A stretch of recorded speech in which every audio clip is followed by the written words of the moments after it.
Hola amigos, I am Pedro Boy de Pedro, aka Texan Spaniard on Twitter, Instagram, and YouTube, Texan Spaniard Studios on Patreon and Coffee, and this is the audio version of Pedro is Marking Out, a blog of wrestling reviews that you can find on my Coffee at ko-fi.com/Texan Spaniard Studios. If you want to read the text-only versions, go there, and if you want to just hear them in audio, keep listening to this. And if you feel like donating, you can do that too at my Coffee. All donations are appreciated. Thanks, and on to the blog read.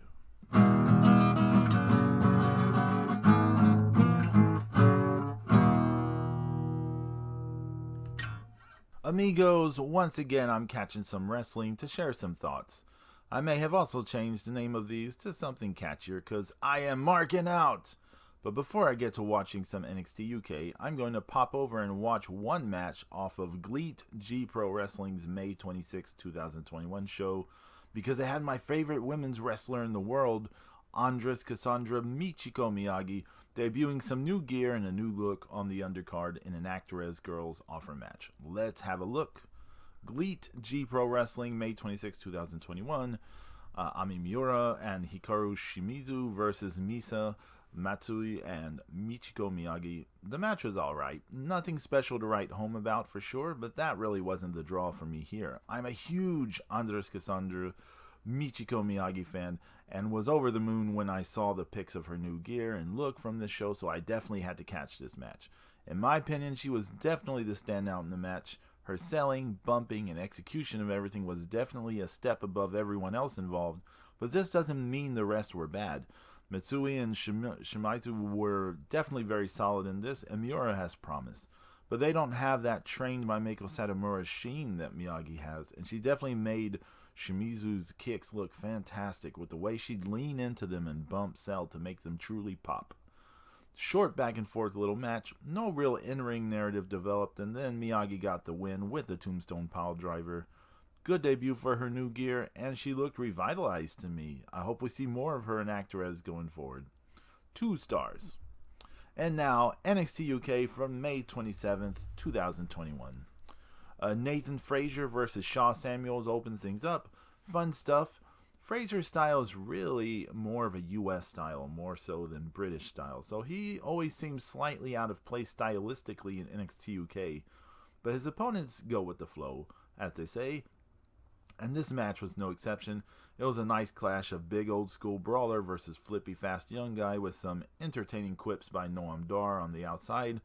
Dar got involved a few too many times until he got thrown out of the ringside area by the referee, which opened the door for Frazier to run roughshod, uninterrupted on Samuels and wash him away with a wave of offense culminating in the frog splash for the victory.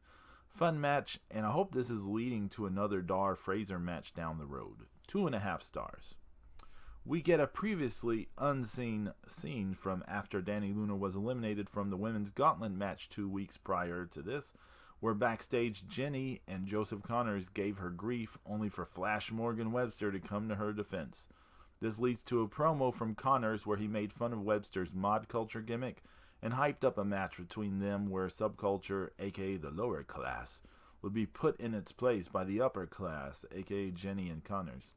Simple pro wrestling stuff that leads to a match I want to see. I'm on board. Meanwhile, Noam Dar is not pleased with getting thrown out of ringside and someone has to pay, and he says Ilya Dragunov is going to be that someone next week. Ooh, I know they set it up the week before from Supernova Sessions. That is going to be good. Then we get Ashton Smith versus Teoman. Oh man, this was good.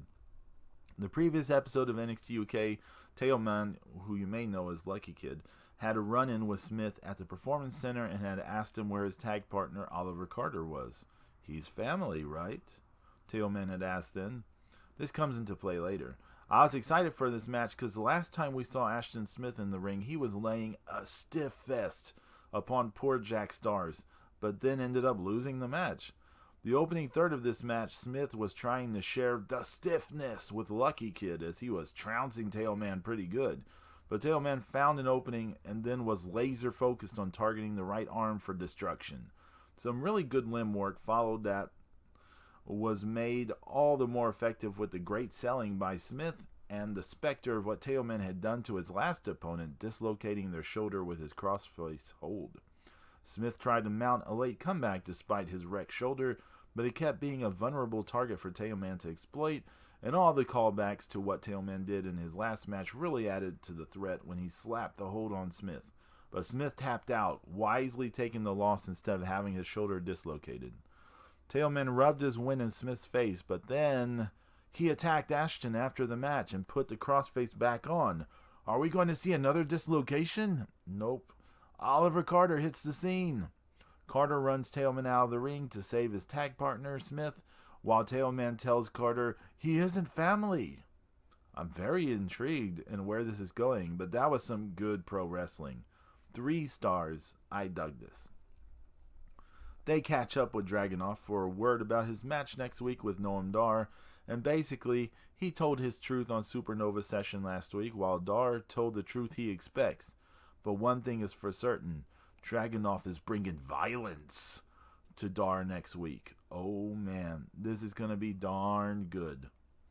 Jack Stars, meanwhile, seems sad, missing his friend Piper Niven, and who wouldn't, when Pretty Deadly come by and give him grief about his moping.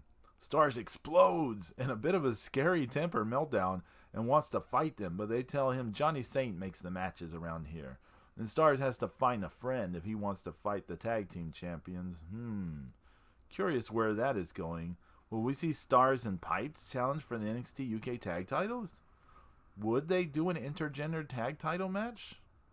We'll be keeping my eye on that to see what happens, but sounds fun. Andy Wilde versus Kenny Williams.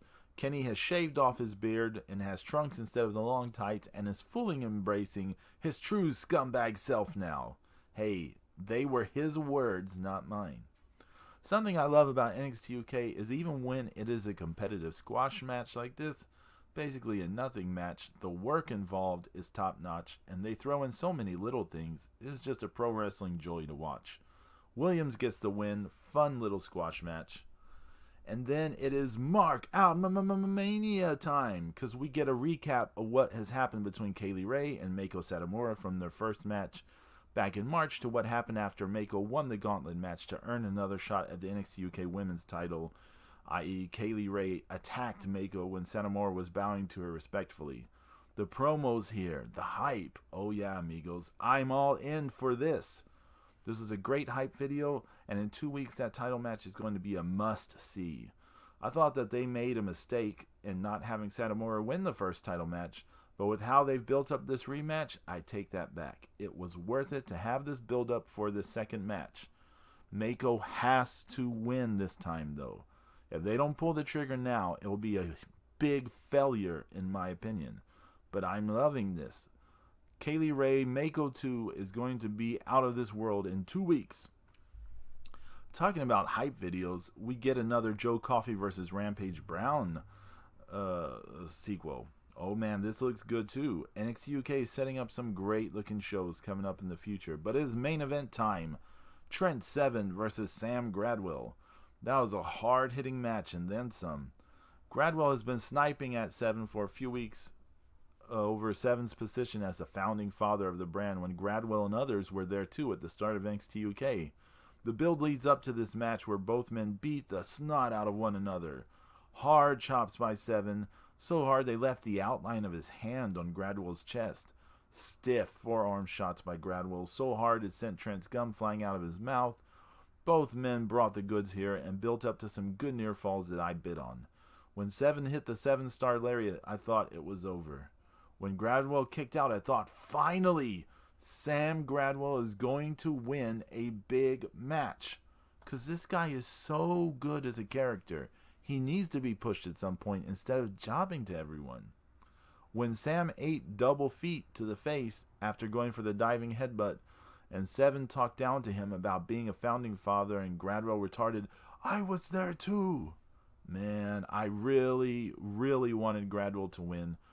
But alas, a burning hammer later sent Trent 7 picked up the win, and Gradwell had once again finished another night of putting others over duty. Sad about the result, but that was a darn good match. 3 1/4 stars from me. Again, 1 hour wrestling is my jam, amigos. NXT UK always brings the goods, and with their top-notch wrestling and simply built storylines, good stuff yet again, and looking forward to this week's episode come Thursday. Catch y'all next time I catch some wrestling.